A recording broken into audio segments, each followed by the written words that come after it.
We think we know the playbook. A new imperial power arrives and replaces the existing law with its own. But when Britain took control of the Cape of Good Hope, that's not what happened.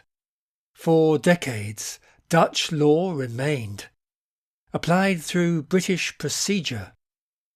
I'm Dr. Philip, and this is why and how that remarkable experiment unfolded. Cape Town, 1815, Strand Street. Wagons creak past, boots on stone, salt from the docks. A man turns off the street into a government building. He's a farmer. Dust on his clothes, leather on his hands. He's come about land. Inside it's quieter. The judge is British. The clerk writes in English. The forms, the rituals, the order of speaking, all British. But the book on the table isn't. It's Roman-duch. Thick, old, rules from another place, another time. The farmer stands at the bar. His neighbour stands nearby. One will keep the farm, one will not. The lawyers argue. One cites Dutch jurists, another leans on British rules of court. The clerk hesitates, translates, tries again. The judge listens, frowns. Whose law is this? Is this a British court or a Dutch one?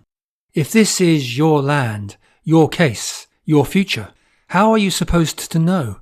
Because this isn't unusual, this is normal. For decades, the Cape lived in two legal worlds at once, not in theory, in practice. This is the story of that legal experiment and what it did to the colony that tried to make it work. Before the British ever set foot on Strand Street, the Cape already had a legal world of its own. For more than a century, settlers lived under Roman-Dutch law.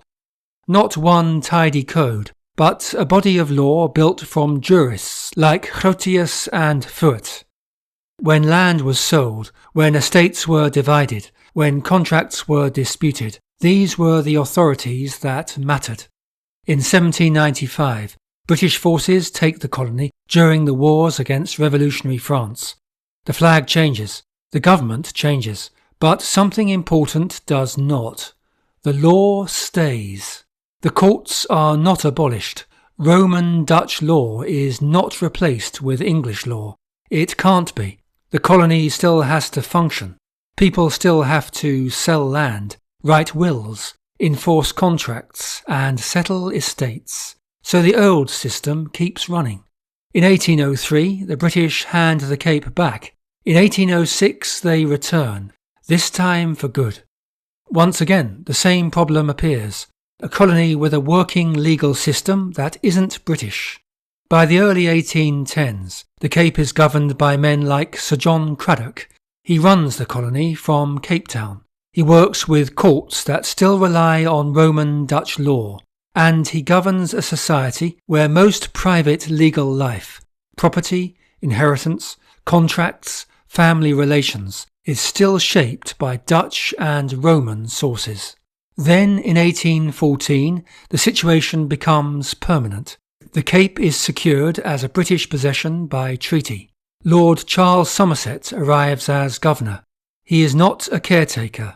He is here to rule. Somerset could have tried to replace Roman-Dutch law. He doesn't. Instead, the earlier decision is confirmed. Roman-Dutch law will remain, especially in private matters. So imagine walking through Cape Town in the 1810s, streets like Strand Street and Adderley Street, where lawyers and merchants move between offices and courts. You rule the colony, but when a farmer comes to court over a boundary, the law that decides his case still comes from Furt. When a family argues over an estate, the rules still come from Grotius. You have power, but the law you apply isn't yours. That tension is built into British rule at the Cape from the start. Keeping the old law doesn't mean keeping everything the same. In fact, this is where the real experiment begins. and the system starts to change, not by decree, but by habit. Under Lord Somerset, British procedure becomes more entrenched. Hearings start to look English. Records move into English. Judges and magistrates, many trained in Britain, bring with them British ideas about evidence and courtroom process. Clerks and registrars keep records in English. Local lawyers learn two things at once: Roman-Dutch substance and British procedure. In the courtroom, this is where things start to feel strange. Roman-Dutch law comes from the civilian world of continental Europe, built on Roman law and organised around written principles. English law developed differently. It grew out of court decisions, precedent, and courtroom practice. One is rooted in legal writers and statutes, the other in judges and past decisions. At the Cape, both now operate in the same room. Who owns this farm? Is this contract valid? Who inherits this estate? For those, courts still turn to the old authorities. So you get something unusual. A British-run court using English procedure, deciding cases with Roman-Dutch law. Take a land dispute in the 1820s. A settler stands before a judge appointed by Somerset. Their procedure feels English, but when the advocates argue about servitude or title, they argue from Roman-Dutch texts. This isn't chaos, it's a working arrangement, a hybrid. Unspoken but clear. We will keep your law. We will run the system our way. It keeps courts open, contracts enforceable, land markets moving, families in order. But every shift in language and procedure raises a question. Are we still using the same law, or are we becoming something else? This only really makes sense when you see it happen to someone. So let's look at some specific cases. In the 1820s, a farmer from the Stellenbosch district comes to Cape Town over a boundary dispute. The beacons are old, the survey is vague. His neighbour claims part of the land. His advocate comes armed with the old authorities, with rules about title, possession and servitudes. But the room is not Dutch anymore. The judge sits under a British commission. The clerk writes in English. The hearing follows English-style procedure. If he wins, he keeps his land. If he loses, he doesn't. The law is still there, but the system that delivers it is not the same. Now a marriage case from the 1830s. A husband, Johannes Leroux, brings a case against his wife, Anna Vihan. He wants restitution of conjugal rights. There's a Roman-Dutch concept, a civilian idea. Marriage as a legal bond a court can, in some cases, enforce. Under Roman-Dutch law, the claim makes sense. It has rules. It has history. But the judge is British trained. The procedure is British. The courtroom culture is British. So the judge takes a Roman-Dutch cause of action and runs it through an English-style court. Witnesses are examined in ways that would have felt strange a generation earlier.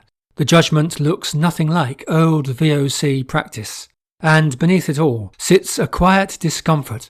This is not how English law thinks about marriage. The judge cannot ignore Roman-Dutch law.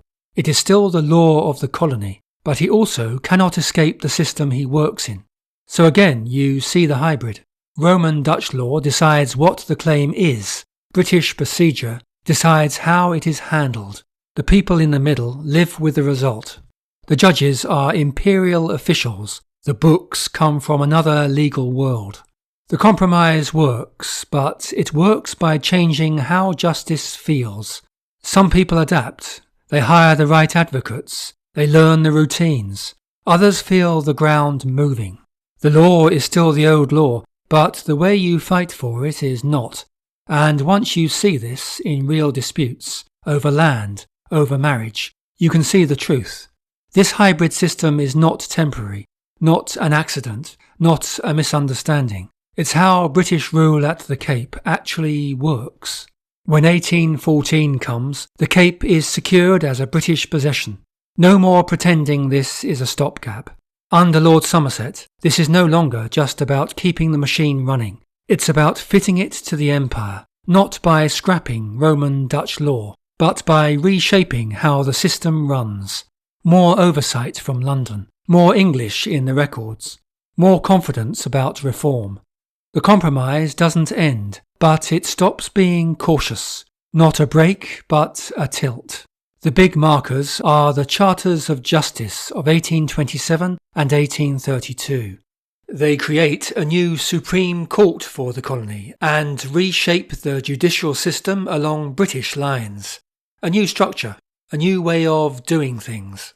They don't abolish Roman-Dutch law. They rebuild the courts around British ideas of hierarchy and administration. At the same time, the colony changes. The 1820 settlers arrive.